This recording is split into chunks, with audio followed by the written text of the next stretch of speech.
High ने अनवर ताज को भी 15 अगस्त तक जमानत दे दी है। पेशावर हाई कोर्ट ने समाअत मुलतवी कर दी है।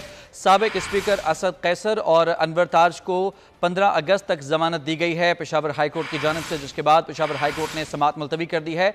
आसिफ शकूर से तफसीलात जान लेते हैं। जी आसिफ, बताएगा।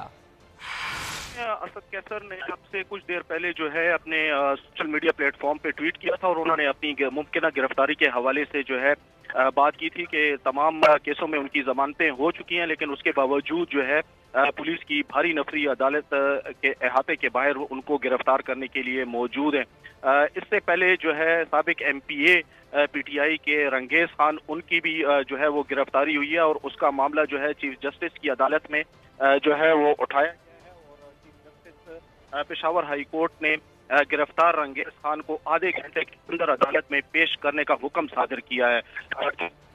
दोबारा जो है वो समाअत आधे घंटे बाद चीफ जस्टिस करेंगे और उन्होंने पुलिस से इफ्तिसार किया कि अगर एक जो मुल्जिम है उसके वो कैसे पुलिस उसको गिरफ्तार कर सकती है, जबकि CCPO ने अदालत को बताया कि पुलिस ने जो है रंगेज खान को गिरफ्तार नहीं किया, लेकिन फिर भी हमें थोड़ा सा उन्होंने कहा कि हम देख लेते हैं इस मामले को। जस्टिस एजाज अनवर की अदालत में जो है वो चीज AG का जो है ये इफ्तिसार था। उन्होंने कहा था कि हम देख लेते हैं इस मामले में, और मैं छुट्टी पर था इसलिए मुझे नहीं पता और अचानक मुझे अदालत ने बुलाया और रंगेज खान को अब अदालत ने जो है हुक्म सादिर किया है पुलिस को कि आप आधे घंटे में उनको पेश करें और दोबारा इस जो है केस की समाअत होगी।